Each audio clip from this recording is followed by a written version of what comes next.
YouTube! Welcome back to another Bleach Brave Souls video. Now today is gonna be an informative one.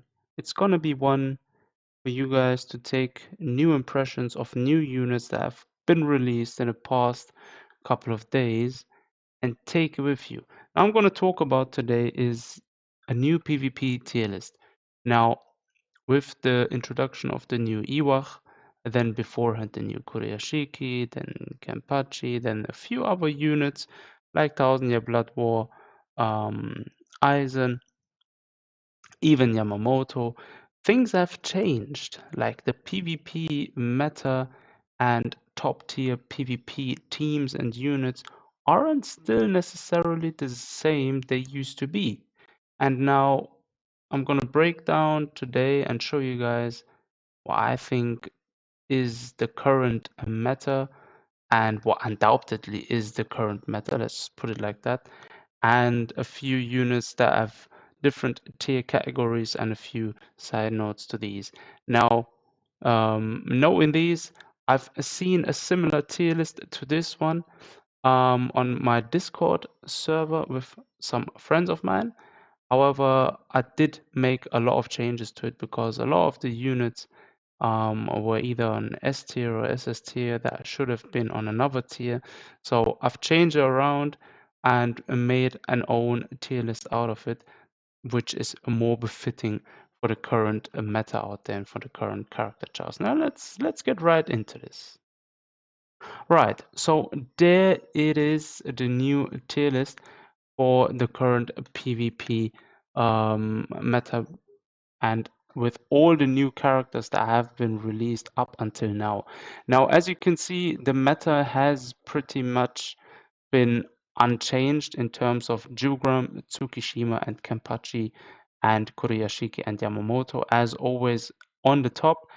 Oku has has come to it, and Iwak, the new Iwak. The Iwak is just an beast of a character. Now, I've built this character at first with Pierce, Barrier, and then low stamina damage boost.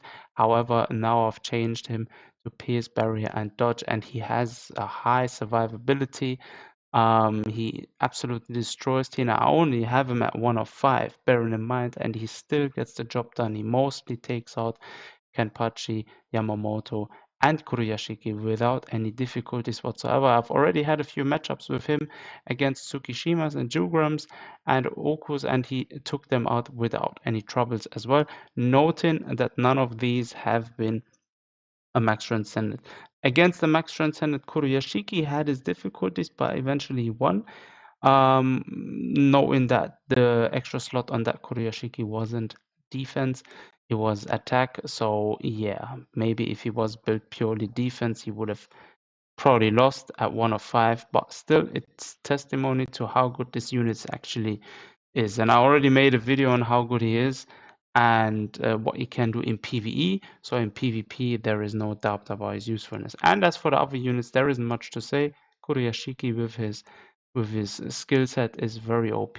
Kenpachi, Yamamoto with his invincibility, Tsukishima with his invincibility, Oku with his dodge mechanics against captains.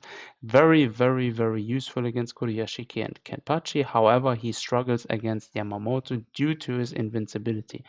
And obviously, Jugram is still up there because he's an invincibility character. Now, any of these meta characters mostly outlast any other team. Now, these, if you have a team built around these characters, especially with Iwak, Kurashiki, and Kenpachi and Yamamoto, then you're most likely having no troubles beating any other team compositions if they do not consist of any of these team members.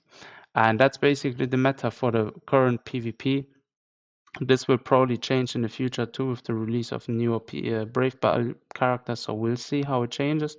But when it comes to that, I will be making another tier list. Now, as for SS tier, Askin, Ikaku, Chad, and Noitora, unchanged. They are rightly at SS tier. I personally would have even put Vasto Lotus Ichigo into that category purely because I've tested him. I matched him up against Kuruyashiki and Kenpachi, and I have him max transcended, and I've re-rolled the slot, and I got full defense on him, and he pretty much outlasted these two. However, he does have his shortcomings when it comes to dishing out damage, even though he's Captain Killer. That's why I put him in D at the end, because he wasn't of any use against anyone in Brave Bells except those two. Against Kenpachi, against Yamamoto, he didn't have no chance whatsoever, and against any other unit, he died instantly. So yeah, he's not really good to use in PvP anymore. Maybe if they resurrect him in near future, but we'll see. We'll have to see. Anyways, SS tier as always. S tier, that is rightly the new S tier. Some of you is asking why did I put the Stark in S tier, because he is a net unit. He has damage reduction built in, and he's very good. Now, I've got this character personally at 405. I have him T20, and I test played him myself in PvP, and he did perform exceptionally well in in a team with Ewach, him, and Thousand Year Blood War Chair Eisen. Now, Thousand Year Blood War Chair Eisen is on the C list, and on the C list, I just want to say it is C, but some of these units are actually S tier if you have like if you don't have a booster from, for example, SS tier. For example, if you have in Yiwach and Kuruyashiki and you're missing, let's say, any of the other meta units and you're not having an SS tier or an S tier, you could probably be using one of those from C, and I would be going with either Aizen or Jushiro, as those two units give a high survivability. Masaki could also be used, and Soifon could also be used. But those four characters I would probably be even putting in S tier if you don't have any S tier units or SS tier, only in a same team with Yiwach and Kuruyashiki or any other of the meta units. And yeah, that's basically S tier. Let's continue to A tier. 6th anniversary Aizen. Definitely A tier. Artbook Ichigo, definitely A tier. I'm not going to go through every character. Yamamoto, 7th anniversary Ichigo, 7th anniversary Uryu, Kisuke, these are all A tier. Now, these units are solid units, especially with the introduction, and I made already a video on that, especially with the introduction of Yiwach. It is time now for units to shine that don't care for invincibility. Now, because invincibility teams aren't the current main meta anymore, let's just put it that way, it opened the field for units like these out of A tier. Most of these, all of these are SP-based units, and these SP-based units are actually pretty good. Now, one thing to note, I wouldn't use more than one of those in a team. For example, you have in a team with Yiwach and Kuruyashiki, and you're missing one of the other ones, and you have in a max transcended Galaxy Aizen.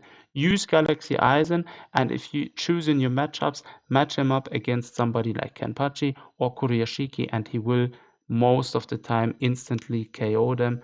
If they aren't max transcended themselves. Even if they are max transcended themselves, he most likely beat them instantly, because 6th anniversary Aizen is that OP. Now, that is just a way to build it. You could also try and make some fun builds with the new Ichigo, Uryu, and Yamamoto. I've tried Ichigo in a few team compositions, and he did perform exceptionally well. However, I put him in A because, like I said, you could use one of these, and from the A list, don't use more than one in conjunction with a meta with two meta characters. And that's basically A list. As for B, is pretty self-explanatory.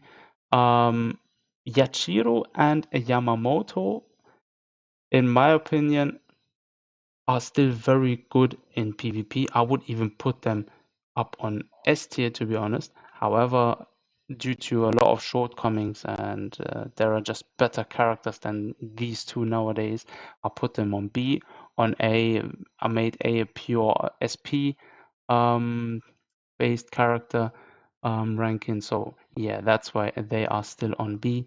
However, if you have them max transcended, fully stacked up with extra slot defense, and then you could use them if you're missing few of the meta units or SS units in conjunction with Iwa, Kurashiki, Kenpachi, Yamamoto, or any other meta characters. They will make surely good fillers for the time being. However, I would strongly advise you, if there are new PvP banners are dropping, or if it's a rerun of some of the already meta PvP banners, banner units, then you might as well summon on these, as these will make your Brave Battle life a lot easier. That basically concludes B. Now, as for C, yeah, C is basically, as I've already mentioned, technically even S tier. If you don't have like a booster from SS or any other OP units, like for example from the top meta list or from the S tier. Now these units you could use definitely in conjunction with any of the meta units.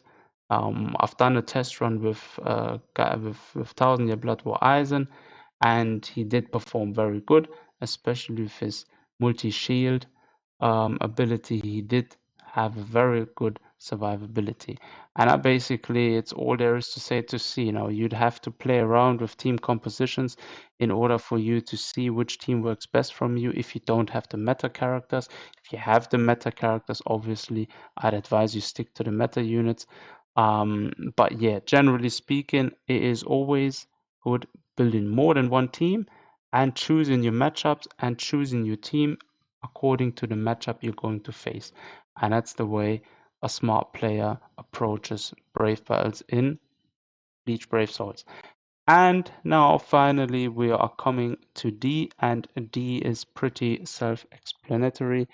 Vasto Lotus, in my opinion, yeah, I would have actually put him on B, but I did put him on D just because he does lose out most of the times, and he can't really survive long enough to take stronger units with more than one dupe on them out. So that's why I put him eventually on D.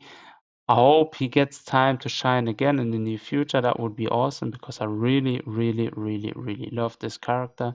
But yeah, that's just another story for another day. As for all the other units on D, Kugo, Kisuke, Hisagi, those are all units you could use if you have nothing else from the above on your account. However, these are like purely filler units that just work in the rarest of cases and against matchups where the opponent is really weak or has really a bad build team. And yeah, that basically concludes the video. That is my tier list, my current tier list for the current PvP meta, and I hope this video helped you guys having an overview of the current meta units and what teams you want to be building.